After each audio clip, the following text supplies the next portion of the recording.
habían sido marginados voluntaria o involuntariamente de todo vaivén de los investigadores, centrando su foco de atención en Francia y en México por excelencia, pero que destino tuvieron los del norte de África, y precisamente los exiliados de la Argelia francesa, que por sí solos llegaron a superar los 12.000 personas. Un importante éxodo marcado no solamente por la cifra mencionada, sino mucho más por la importancia de las actividades ejercidas por los exiliados en la Argelia colonial, para quienes la guerra terminó, la república murió, pero la esperanza sobrevivió. Siempre tuvimos una cierta inclinación hacia el tema de la presencia ibérica en Argelia, una atracción interpretada a través de los trabajos que habíamos presentado durante la licenciatura, el magíster, las conferencias, etc. Más que atracción es un sentimiento de responsabilidad, de deber y de reclamación, hablando del más dramático episodio de la Guerra Civil Española, que aún permanece en la oscuridad. Responsabilidad y deber ante una historia compartida y reclamación ante la irresponsabilidad y la ignorancia de unos u otros. Vivieron los españoles y lucharon contra una desigualdad y contra una injusticia, una lucha que les arrojó en tierras extrañas para vivir una experiencia peor. ¿Quién habla hoy día de los españoles que murieron en tierras argelinas bajo el yugo francés? ¿Quién argumenta sus investigaciones sobre el exilio español con la presencia catalana en Argelia, sus actividades, su vida y muerte en la Argelia francesa? ¿Quién reconoce hoy que el destierro español en la Argelia francesa fue peor que la muerte misma?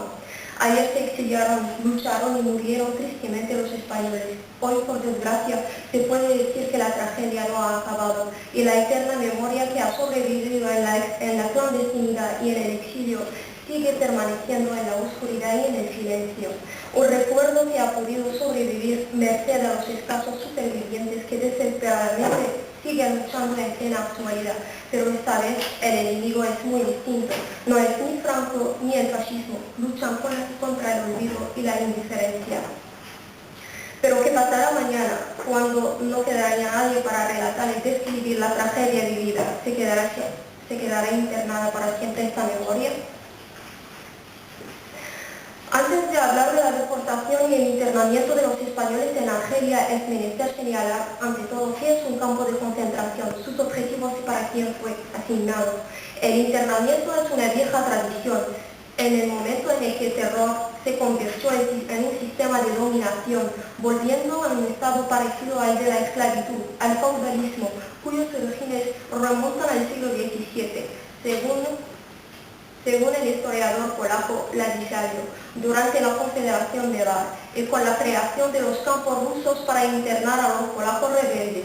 Otros campos fueron los que construyeron los españoles en la isla de Cuba.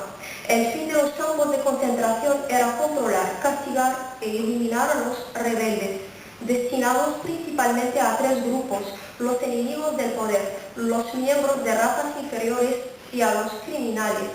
Entre todas las categorías citadas, la cual conviene más a los refugiados de la España republicana, porque les internaron por ser antifranquistas, antifascistas, por ser comunistas o por estar en una situación de extrema debilidad, como si fuera la ley de la jungla, la ley del más fuerte. Para las autoridades francesas, el español representaba las tres categorías a la vez, lo que requiere un inmediato aislamiento y una extrema vigilancia. Situados generalmente en las zonas más aisladas, situación culminada con la falta de agua, un sistema nazi aplicado por el gobierno de Vichy durante la Segunda Guerra Mundial con todos los antifascistas, tanto españoles como franceses y hasta argelinos. Cada campo tenía tres sectores. 1. Además de las alambradas, el terreno de la comandancia compuesto por los edificios de la administración y domicilios de la jefatura. A la cabeza de cada campo estaban los comandantes y sus ayudantes, que se ocupaban de la ejecución de las órdenes. Los portavoces prisioneros que transmitían las informaciones a los comandantes. El día en un campo de concentración tenía dos rasgos fundamentales: el trabajo y el castigo. En los campos franceses no había sitio para los enfermos. Un enfermo tenía que ceder inmediatamente su sitio y su ración a otro muerto vivo. Y aquí se puede hablar de la complicidad entre los médicos y los comandantes, por lo cual siempre la muerte era natural, accidental o suicidio y nada de torturas o de subalimentación. El 39, fecha clave, fin de una guerra y el inicio del sinfín de tragedias. La guerra civil les enseñó mucho más de lo esperado. De una guerra civil a una guerra mundial, a la guerra civil. Francia aplicó fielmente las tradiciones nazis de deportación, hecho confirmado a través de las consignas vigentes tanto en la metrópoli como en sus colonias. Una similar acogida primero en centros de albergues y luego transferidos hacia los campos de concentración. ¿Pero de qué campos se trata? El campo de Delfa, el cementerio de los muertos vivos, donde fueron internados políticos y resistentes franceses y luego refugiados los más peligrosos. Convertido este campo en un campo disciplinario, una tragedia reflejada en el diario de Delfa de Maxau. Además de los castigos, había las barracas de la cultura, para dar una buena imagen de la Francia colonial, donde enseñaban a los refugiados muchas lenguas, también había bibliotecas y todo eso. El campo Moron o Bogari, ¿quieren la foto del campo? Situado cerca de Bogari, el mayor de todos los campos, recibió más de 3.000 personas a principios de verano del 39. Las condiciones de vida eran igual de los que Francia, malas y peor por el clima. Los internados hicieron lo posible para conservar los ánimos y sobrevivir. Organizaron competiciones, partidos de fútbol, etc.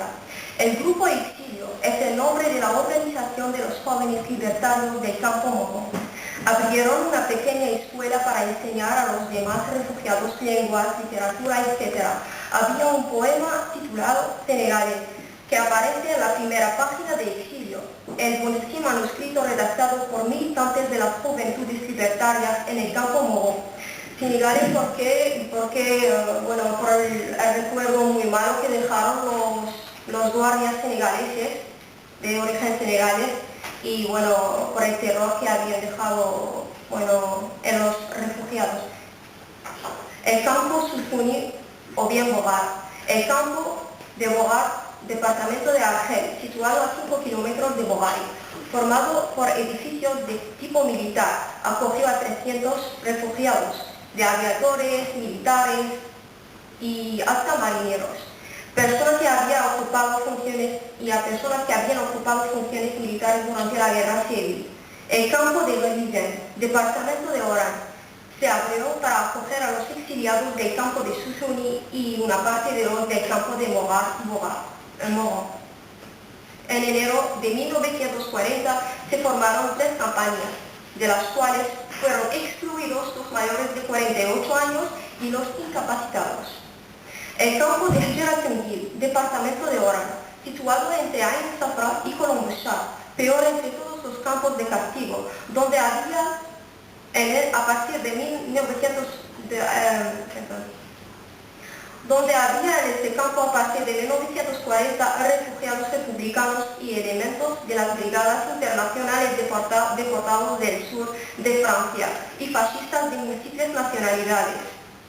En Geratingil también habían sido deportados los 30 marineros del sur tunecino.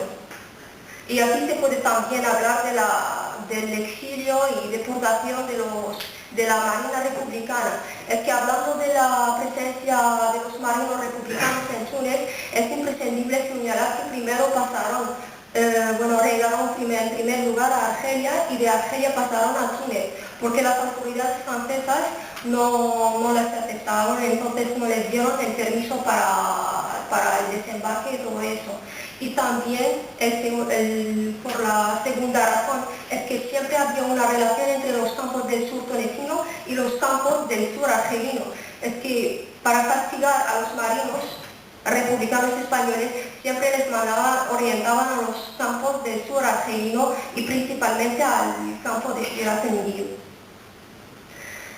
Bruería, el penal se encontraba cerca del pueblo, con 1.000 presos divididos en 2 grupos, los sanos y los enfermos. Los primeros mandados a efectuar diferentes trabajos en este penal se encontraban los españoles, franceses y argelinos.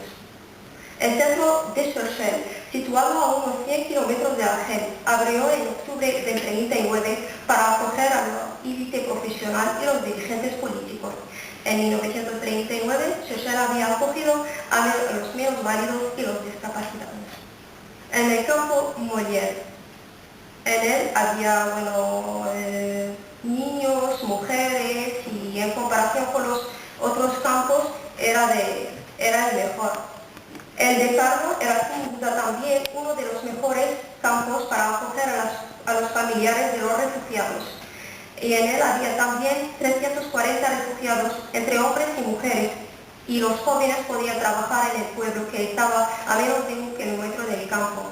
En su mayoría había intelectuales, y una situación que provocaba la ira de la prensa metropolitana, que no ha aceptado la actitud de los comandantes del campo. El de Mrija, departamento de Orán, situado a 92 kilómetros al sur de Cornbachar, donde había elementos de las campañas de trabajadores que no daban el rendimiento esperado, es decir, para castigarlos. En el campo de Ain el-Uraq, a 80 kilómetros de Boarca, los castigados conocían el cambú, en el cual el internado obligado a permanecer en la tumba solo y durante 15 días, y solamente tenía 10 minutos para caminar.